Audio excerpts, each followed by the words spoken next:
अस्सलाम वालेकुम। आफ्ताब अहमद SMTV पर।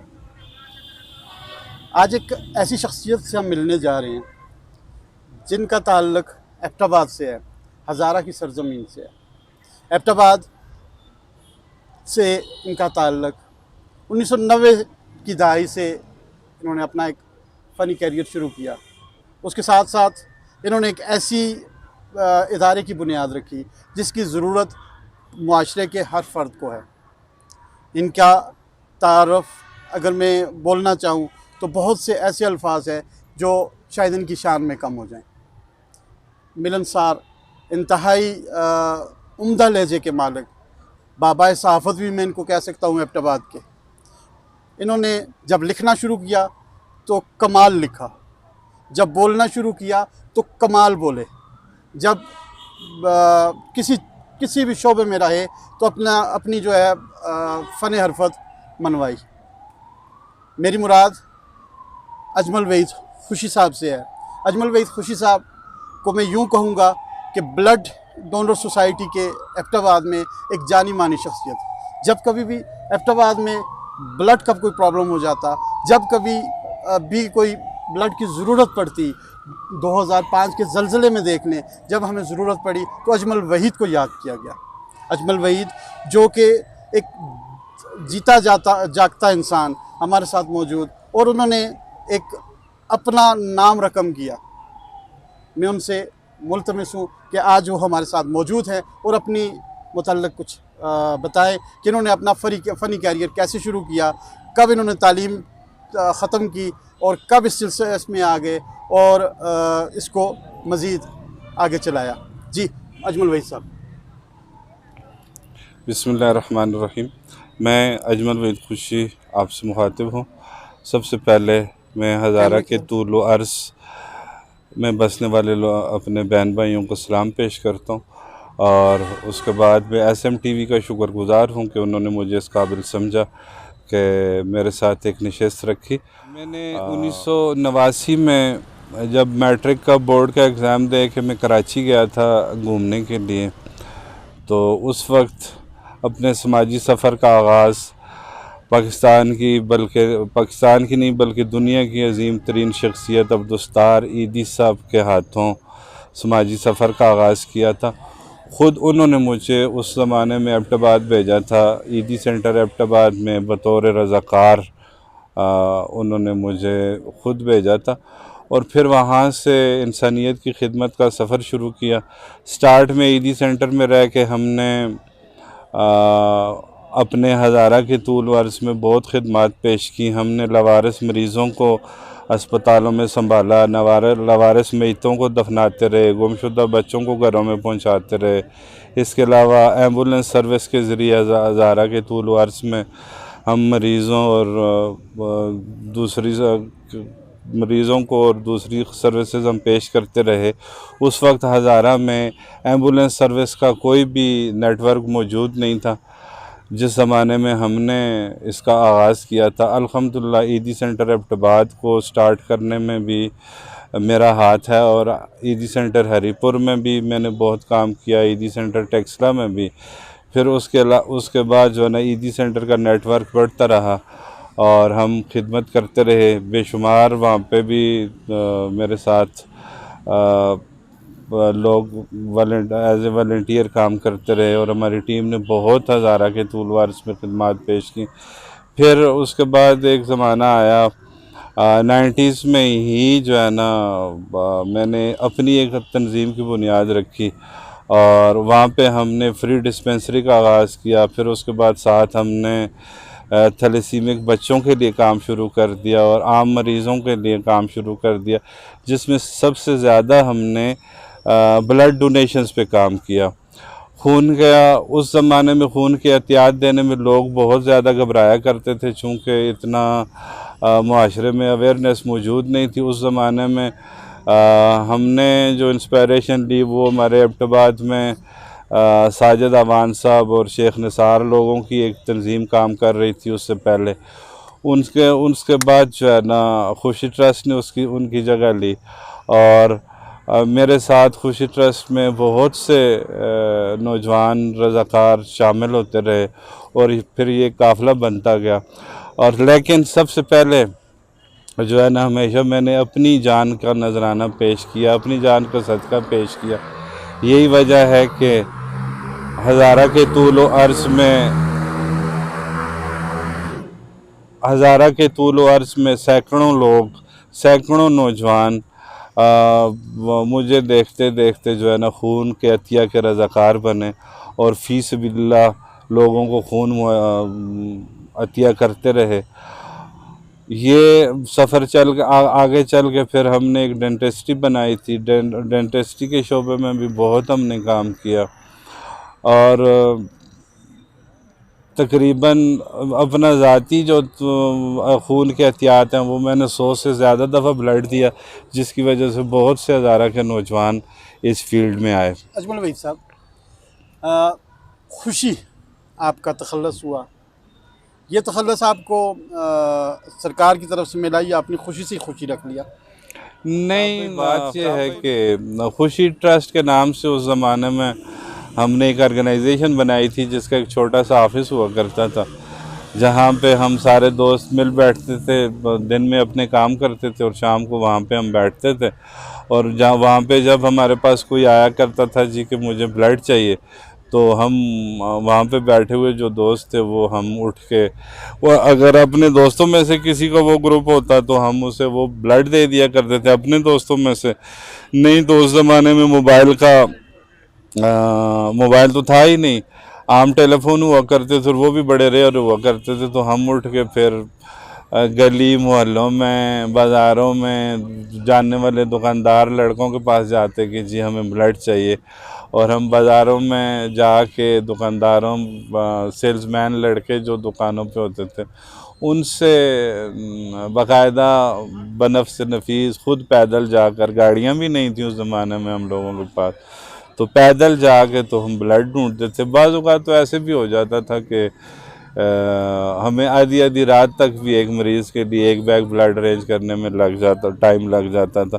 और जहाँ तक रही खुशी की बात, तो खुशी ट्रस्ट ने ब्लड में इतना काम किया कि हज़ारा के तूल अर्ज़ के लोग फिर जब आते थे तो वो यही समझते थे कि ये मेरा नाम है, और उन्होंने फिर ये मुझे मेरे यहाँ से आपको ये नाम दोस्तों ने ये नाम दिया, उन लोगों ने नाम दिया जो हमारे बेनिफिशरी हुआ करते थे, जो हमारे पास आके सर्विसेज लेते थे। ये उनका प्यार था और फिर वो काम में इतना ज़्यादा इन्वॉल्वमेंट थी, ऐसा एक दीवानापन था कि बस असल में जब आप किसी को ब्लड देते हैं ना, जब आप मरीज़ को ब्लड पहुंचता है तो उसकी जो चेहरे पे खुशी होती है ना, वो खुशी देखने जोगी होती है कि एक मरीज़ मर रहा है और उसके रिश्तेदारों को खून नहीं मिल रहा, और ऐसा ब्लड जैसे नेगेटिव ब्लड जो होता है वो बिल्कुल नहीं मिल रहा होता। और उस वक़्त क्योंकि आपके साथ कुछ टाइम में रहा हूँ, मैंने काम किया आपके साथ, तो उस वक़्त जब हम लोगों को ब्लड दे के वापस होते थे, उन लोगों को, मरीज़ों को ब्लड लगता था, तो उनके चेहरे पे एक अजीब सी खुशी होती थी, शायद कि इतनी खुशी और कुछ भी नहीं होती थी। मेरे ख़्याल में आपका नाम वाकई उन्होंने जो रखा, उन लोगों ने रखा, उन दोस्तों ने रखा, वाकई आपका नाम खुशी है, क्योंकि हर वक्त खुश रहना आप पे होता था। और 92 से फिर हम लोग तो जब आए, FSC जब हम लोगों ने की, मैंने किया, तो उस वक्त तकरीबन 2002 था। वहाँ पे जब आप कॉलेज में आते, हम लोगों को, लड़कों को इकट्ठा करते, यार आ जाओ, जगह पे जाना है, ब्लड देना है, ब्लड का अरेंज करना है।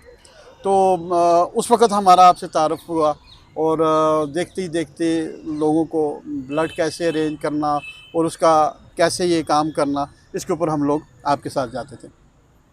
अब अगला थोड़ा सा आगे हम बात करेंगे आपकी 2002 के बाद आप मुसलसल एक ट्रैक पे चलते चलते आज 2022 आ चुका है। इस दौरान मुझे पता चला है कि आप काफ़ी बीमार भी हुए हैं और एक ऐसी मूजी मरज़ में आप मुब्तला हो चुके हैं कि उसका ज़िक्र करते भी अच्छा नहीं लगता। आपको कैंसर हो गया और तकलीफ़ दे अमल आपके ऊपर गुज़रा। इसको मैं तो बड़ी मुश्किल से डिफ़ाइन कर पा रहा हूँ। आप थोड़ा सा बताएं, ये जो 4 साल आपके गुज़रे कैसे गुज़रे? आफ्ताब भाई, आपने बड़ा मुश्किल बात कर लिया, लेकिन ये है कि मैं खुश हूँ इस बीमारी के साथ भी। और इस बीमारी का इलाज 7 साल चलता रहा, लेकिन एक बहुत मुश्किल और तकलीफ़ दह दिन गुजारे हैं मैंने।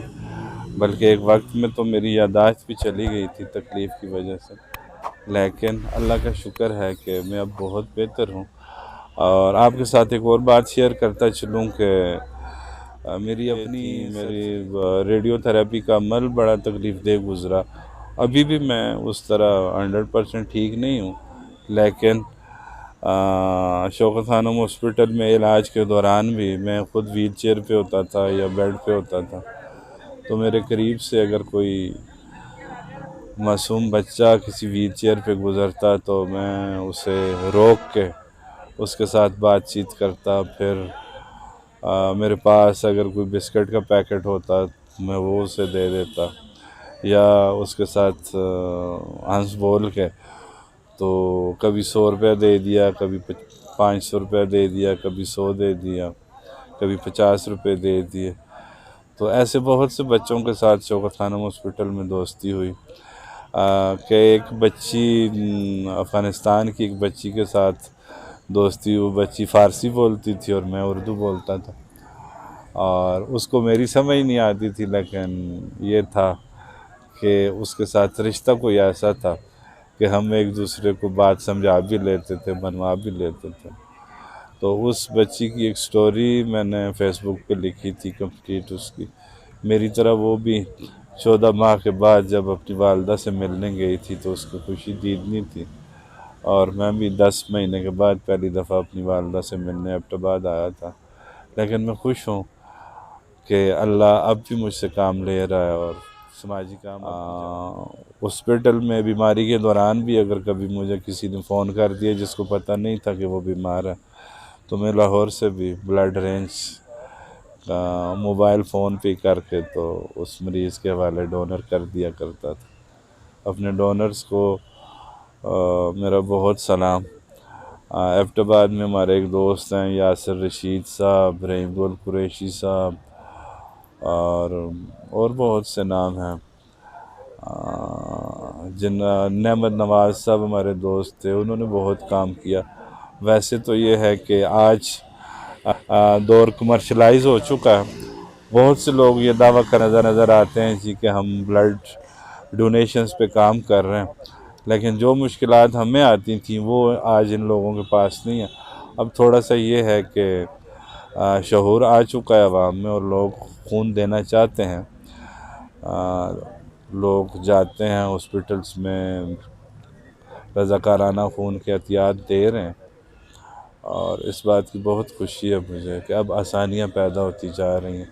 लेकिन जो लोग दावा करते नज़र आते हैं, जो इवन कुछ लोग सरकारी वसाइल इस्तेमाल कर रहे हैं और सेमिनार्स में और ऐसी वर्कशॉप्स में बहुत से लोग तकरीरें करते हुए हमें नज़र आते हैं, लेकिन प्रैक्टिकल उस तरह का नहीं है जिस तरह हमारे ज़माने में होता था। फ़ोन नहीं थे, मोबाइल नहीं थे, तो अगर कोई कोस्तान से, गिलगित से, मानसरा से, बडग्राम से, हरीपुर से, तरबेला से, चूँकि डिवीजनल हेडक्वार्टर एबटाबाद ही था, अब भी है, तो लोग ज़्यादा हमारे कॉम्प्लेक्स या DHQ हॉस्पिटल में आते थे। तो सराउंडिंग्स के गांव के लोग अवेयर भी नहीं होते थे, तो वो जब आते थे तो उस ज़माने में हमें बड़ी मुश्किलात पेश आती थी। बाज़ औक़ात एक बैग ब्लड अरेंज करने के लिए डोनर की वापसी का कहीं से वेट करना पड़ता था, और बाज़ औक़ात रात के 2 भी बज जाते थे एक ब्लड अरेंज करते हुए। आज तो बहुत आसानियाँ हो चुकी हैं, लोग मोबाइल पे एक दूसरे से रब्ता कर लेते हैं। फेसबुक आ चुका है, फेसबुक पे पोस्ट लग जाती है, बहुत से लोग आ जाते हैं। लेकिन जो हमारा ज़माना था उसमें ऐसी कोई सहूलत नहीं थी, और आज के दौर से अगर उस वक्त का तकाबली जायज़ा लिया जाए तो एक बैग ब्लड करने में बाज़ औक़ात पूरा दिन और आधी रात भी खर्च हो जाती है। अगर मैं ये कहूँ कि अभी उसी तरह ही दोबारा से आपको अगर दिया जाए, आप अगर सेहत इजाज़त दे, तो क्या ख्याल है, हमेशा के लिए ऐसा ही ऐसी सोच रखेंगे, ऐसा ही चाहेंगे कि मुझे फिर ज़िंदगी मिले, मैं फिर यही काम करूं, या बस भाई अल्लाह हाफ़िज़ मैं नहीं कर सकता? नहीं, अल्हम्दुलिल्लाह थोड़ी थोड़ी खिदमात अब भी जारी हैं। वो कि अब सेहत इजाज़त नहीं देती और उस तरह का काम नहीं हो सकता, लेकिन जितना आसानी से अब भी मुझसे हो सकता है तो वो मैं अपना किरदार अदा कर रहा हूँ। क्योंकि ये भी एक ऐसा काम है जिसको करने को दिल करता है। ये कोई ज़बरदस्ती कोई किसी से नहीं करवाता, लेकिन अंदर से एक आवाज़ आती है। अगर कोई बंदा कभी कोई सवाल कर ले तो उस सवाली को ज़रूरत पूरी करते हुए बहुत खुशी होती है। और मैं अल्लाह से दुआ करूँगा कि मेरी आखिरी सांस तक मुझे इतना हौसला या अल्लाह ज़रूर दे कि मैं तुम्हारी मखलूक की खिदमत करता रहूँ। बड़ी मेहरबानी। पर्सनल सवाल के ऊपर आपके थोड़ा सा आते हैं। शादी की, बच्चे, या नई शादी नहीं की अभी, आपकी थोड़ी सी पर्सनल इन्फॉर्मेशन अपनी दें। कितना अर्सा हो गया शादी को, और बच्चे कितने हैं? अल्हम्दुलिल्लाह मेरी 2 बेटियां हैं। एक बेटी यूनिवर्सिटी में पढ़ती है, एक माशाल्लाह, मैट्रिक में है अभी, माशाल्लाह। और मैं बहुत खुश हूँ। और अपने बच्चों से थोड़ा सा शर्मिंदा भी हूँ कि मैं अपनी ज़िंदगी में उन्हें टाइम नहीं दे पाया। इंसानियत की खिदमत में और लोगों के परेशानियों में इतना मैं डूब जाता था कि अगर कभी कोई कहता जी कि एक्सीडेंट हो गया और मुझे मेरे पेशेंट के लिए ब्लड चाहिए, तो चूँकि वो इतने परेशान होते थे उनके लवाकिन, तो मैं उस परेशानी को अपने ऊपर तारी कर लेता था और उनके साथ मैं भी रोते हुए बस उनके साथ ही निकल पड़ता था। फिर बस बच्चों के साथ, मैं अपने बच्चों के साथ ज़्यादती शायद मैं समझता हूँ, मैं कहता होता हूँ कि मैंने की है। मेरी क्योंकि ज़िंदगी से अपनी न होगी मेरे गम की तर्जुमानी। क्योंकि अपने बच्चों को ना, मैं कभी लोग घूमने जाते अफ्ताखान नारान, लेकिन मैं अफसोस है मुझे कि मैं कभी अपने बच्चों के साथ घूमने नहीं गया। हाँ, कभी मैंने एक दफ़ा ज़िंदगी में मरी देखा है, तो वो मैंने जो है ना एक सोशल सर्विसेज के एक ट्रिप में मरी देखा। मैंने नथिया गली देखा, तो वो भी समाजी खिदमात की वजह से देखा। जिसको कहते हैं घूमने के लिए स्पेशली जाना, वो मैं कभी नहीं कर सका। अपनी ज़िंदगी बस हमेशा से बड़ी ऐसे ही गुजरी कि हमेशा जब भी कहीं गया, अगर पिंडी इस्लामाबाद चक्कर लगा तो तब भी खून देने के लिए इस्लामाबाद के किसी हॉस्पिटल में, पिंडी के किसी हॉस्पिटल में, इस्लामाबाद फेम्स में हम ब्लड देने जाया करते थे तो इस्लामाबाद देख लिया। पिंडी भी कभी स्पेशली नहीं गया। CMH पिंडी या AFIC में कभी ब्लड देने के लिए गए तो पिंडी भी देख लिया। और पेशावर भी इसी तरह खून देने के लिए जब कभी गए किसी पेशेंट को तो पेशावर भी देख लिया। बाकी लेकिन ये ऐसा नहीं है कि मैं कभी स्पेशली जो है ना कहीं घूमने गया हूँ खुद या अपने बच्चों के साथ। तो मैं अपने बच्चों से शर्मिंदा भी हूँ और मैं रोज़ तकरीबन हर दूसरे चौथे दिन उन्हें सॉरी भी कहता हूँ कि, लेकिन उसके जो साथ किया साथ अच्छा किया, बहुत अच्छा किया आप बच्चों के लिए। जो उतना कर सकते थे किया। अब शर्मिंदगी, अब जतलाने से तो कुछ भी नहीं। अब जो उनके नसीब में था उनको मिला, जो अवाम के नसीब में था अवाम को मिला। आज का प्रोग्राम बहुत ज़बरदस्त, आपकी ज़िंदगी के मुताल्लिक़ बातें और आपका काम पिछले 20 से 30 सालों में आपका काम हम लोगों ने देखा, अवाम के सामने है।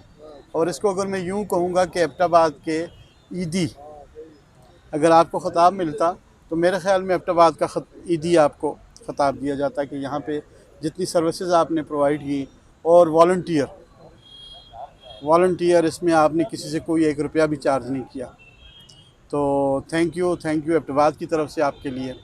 और जो मेरे व्यूअर्स हैं, इनकी तरफ से आपके लिए थैंक यू, आपका शुक्रिया अदा करते हैं। इन अल्फाज के साथ आज का प्रोग्राम यहीं पे ख़त्म करते हैं कि अपने लिए तो सभी जीते हैं, मज़ा तो तब है कि औरों के लिए जी के दिखा। मेहरबानी, अल्लाह सोने दे वाला।